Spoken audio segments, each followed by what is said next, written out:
let's say you own an antique. Okay, it's valuable. And you think, I'm going to take this antique apart and I'm going to find out where the value is.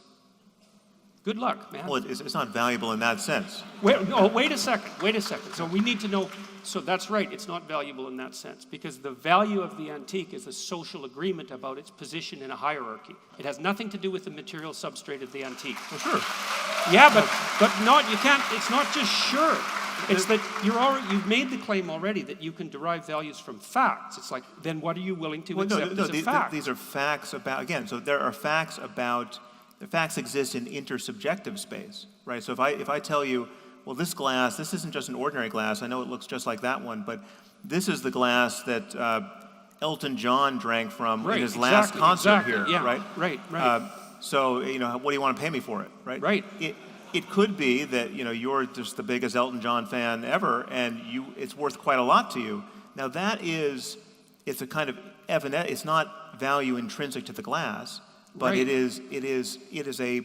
Where's the value located? Well, it's a measure in the change this provokes in your experience, right? Just the idea. I mean, we value ideas as much as anything else, and that's hence the mad work done by religion, right? I mean, because these aren't facts on the ground. These are ideas that rule people's lives. I mean, people spend their whole life afraid of hell. Okay, right? It seems to me that it's easier in some sense, rather than to relate the value of that. And I love the Elton John's glass example. I was going to use Elvis Presley's guitar. It's here. I will tell it to you. It's like, where in the guitar is the fact that it's Elvis Presley's guitar? Well, it's nowhere in the guitar. Well, what is it in? Where is it then? And the answer is, it's in the dominance hierarchy of values that's been socially constructed around the guitar. It's located in interpersonal space. And that location, so value is located in interpersonal space. And if you want to say, well, that's also a fact, it's like, okay, but we're starting to stretch it's a fact the about the beliefs and desires and conscious states of all the people involved.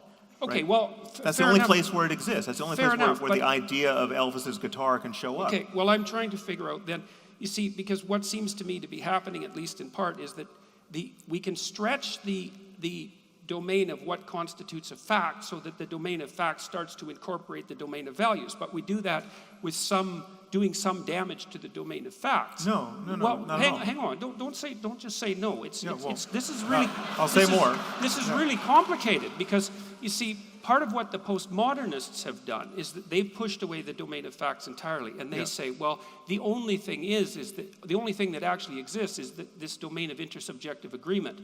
And they, you and I are on the same page with respect to postmodernism. Right, but you have to give the devil his due as well. They pointed out something, and what they pointed out is that it's not so easy to localize the structure that attributes to facts their value.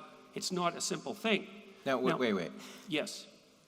You would surely agree that if we had Elvis Presley's guitar, that guitar would have a material impact on people. We could tell them, this is Elvis Presley's guitar. Some fraction of them would disbelieve it. Somebody might be able to establish it based on a picture or something like that. And the point is, it would have a value that would alter the behavior of people with respect to that object in a material way. Yes, it would alter the behavior of the people. So the value could be manifest in physical space. Which part of it? The behavior? We could detect it. We could figure out what the value of this guitar is based on some intersection between... Sure, we could take a behaviorist approach and we could see how much work people were willing to do to make contact with the guitar. We can scan their brains and see what... I'm not so sure we can do that. Well, clearly the brain is involved. Hypothetically, we can do it, but practically, we're not so good at it. Because the MRI data, generally speaking, is junk. Well, we can table that. It's that not like it'll be junk. That will be a profoundly controversial statement in MRI circles. Fair enough. I don't think we need it. We don't need it, but we know let's go with that a market will establish the value of the guitar. The brain, as yet incompletely understood, is surely involved in the valuing of this object, right? And so if I tell you that this is, and again, we can take it out of intersubjective space because you could be in a value solitude with respect to any given object. So it could just be, you could have a sentimental attachment to your watch that's worth exactly $25 because that's what you paid for it, but this is the watch that, this is your first watch or whatever it is, and you wouldn't sell it for any amount of money. Right. That's a behavioral measure of how much you value it.